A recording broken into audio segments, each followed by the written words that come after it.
This is assignment number 5 by Hope Colback. So in this project, I chose Infusium as my brand, and I've emailed you the actual advertisement. So for my first question for part 1, I did refer to chapter 2, address the marketing mix as it pertains to this product and company. So for the product, Infusium 23 has several different hair care products, from their original formula of shampoo and conditioner to the several other formulas they have for different kinds of hair. They also have dry shampoo, hairspray, and hair oil. For price, a single bottle of Infusium is sold anywhere between $7 to $10.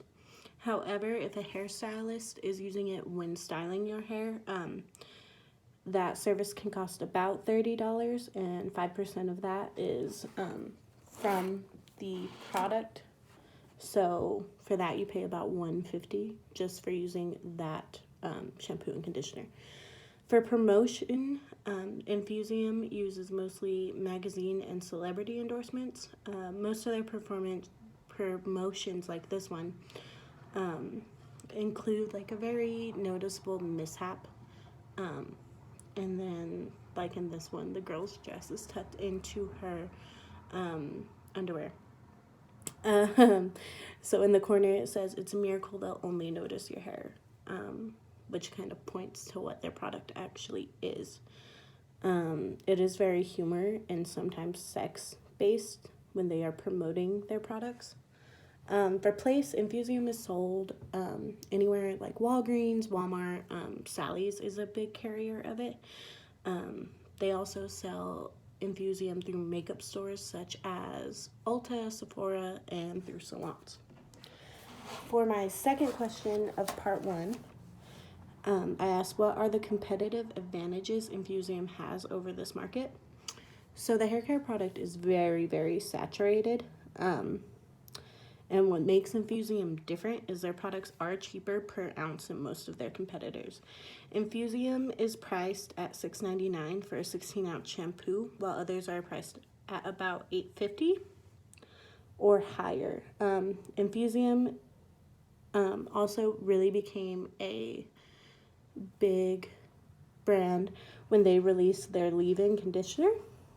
It was a true innovator within that category, and no one had gotten to that point yet. It was 1970 something. It was 1975, and they had actually, like, that was their biggest thing on the market. No one had caught up yet. There are some areas I feel that they could improve their competitive advantages.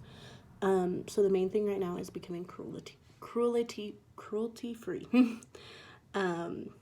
And vegan. In 2017, 12.9 billion consumers stated they would not purchase from brands who are still testing on animals or causing animals harm in their process of selling. So that's a large part of the market share that they're missing out on. For part 2, my first question is, what was the intended target market for this advertisement, and do you believe it was effective? So the target market for this advertisement is women, mainly between the ages of 18 and 45. They would be in the middle class of the social standing. Although I do believe this advertisement truly catches the attention of consumers, and it does have someone with really nice hair and really nice legs. I still had to do a lot of research to find out what made their product so much better than others on the market. For this, I would try maybe to do a before and after shot. It would really work for this narrative. You could, have the same lady kind of like walking with frizzy hair and not so shiny, just kind of make it so they can see what the product actually does. For my fourth question and second question for part 2, I asked, why should marketing managers understand consumer behavior as it pertains to this advertisement? So this kind of feeds back into the second one. was saying like they could show more of what the product does. So although the advertisement was taken very lightly and can be taken very lightly, in today's world, it may, some people may say, oh, like this is workplace harassment or things like that. Like it's a very sensitive time in our society. And so brands need to be aware of that and what is crossing that line. I also believe that women choose their products differently than men. So in 2018, there was a study that showed that women are 75% more likely to buy something if they are shown how it works and why it is superior to others. So this is another way that they could have exceeded their advertisement qualities just by, showing them how it really worked. And I do understand this is just a print ad, but maybe a little before and after. For part 3, my 5th question was, what branding strategy does Infusium use and how important is it? Infusium is a private brand. It maintains the status by using their brand to differentiate themselves. It is becoming harder because it is such a saturated market. But it does help because it does establish brand loyalty.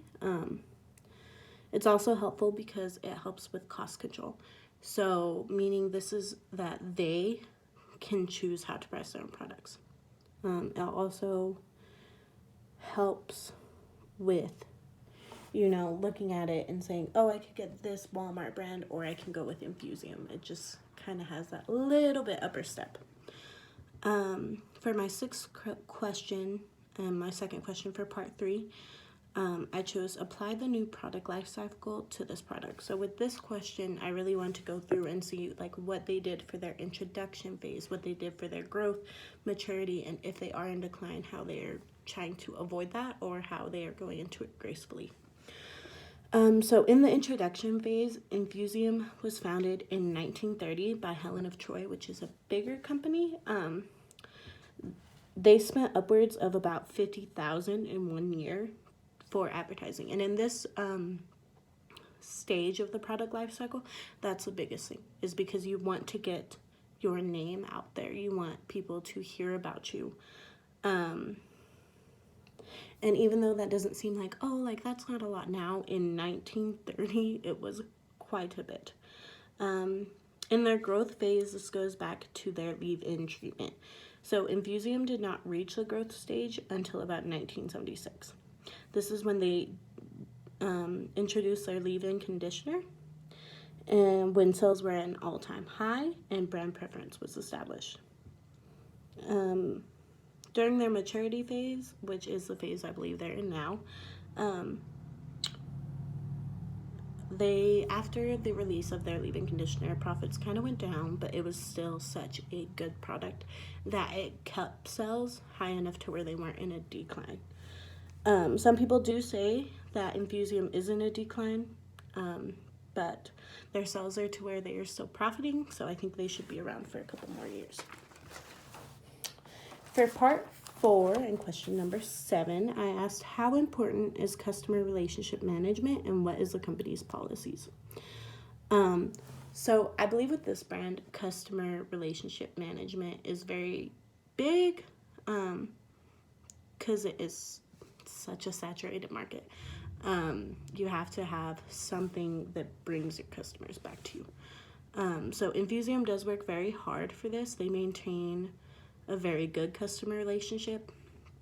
The biggest thing is that they were one of the first people to be all-inclusive with their hair care, meaning me with short frizzy hair, like I can go and buy their product, or a girl of African descent can go and buy their product and it still works on their hair and mine, which is very big. Not a lot of brands got into that until later, so it kind of made that customer relationship a little bit better by just, having something that worked for them. They also have a website which asks for their email.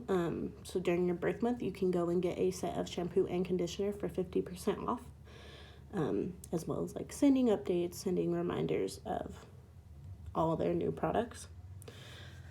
For part 5, I chose apply each step of the AIDA model or AIDA model used in this advertisement. So AIDA model stands for attention, interesting, desire, and action. So this advertisement, it grabbed my attention right away. I mean, was kind of the whole point, I feel like, of this assignment was how do I choose the advertisement that I'm going after? Like, I went on my phone, I searched advertisements, and I scrolled until I found one where I was like, oh, like this seems really interesting. So they really did grab the consumer's attention with use of, bright colors, the very pretty woman, and I was hooked. It definitely made me want to look into this product more. Interesting. With this ad, it says, it's a miracle they'll only notice your hair. Which is funny, once again, because the model's dress is tucked in. Now, desire. The model has gorgeous hair. Shiny, long, pretty waves. And in that moment, I was like, wow, like I wish my hair looked like that. And that's really creating the, oh, I want it kind of feature that we want with desire. And with action, it is inducing the customer to leap to action and go buy, which I probably would after doing all this research.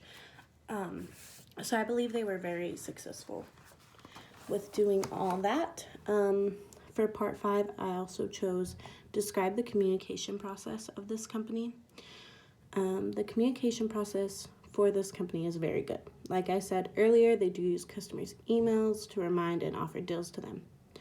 They also use social media, which is one of the biggest things right now.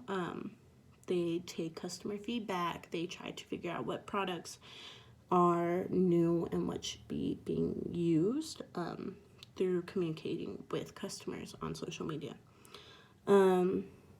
They also believe that being active in their community is very big for their communication because it gets people talking. It may not be them talking to customers, but it gets customers aware of who they are and kind of sets the tone of their brand.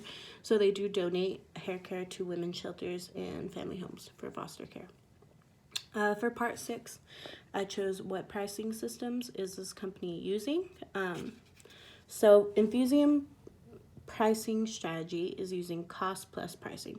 So this means that they are taking how much it costs to make the product and then adding a little bit so they still make their profit. However, they still try to keep their prices low because their prices are for every woman, which is one of their slogans. And that is all 10 questions. Thank you very much.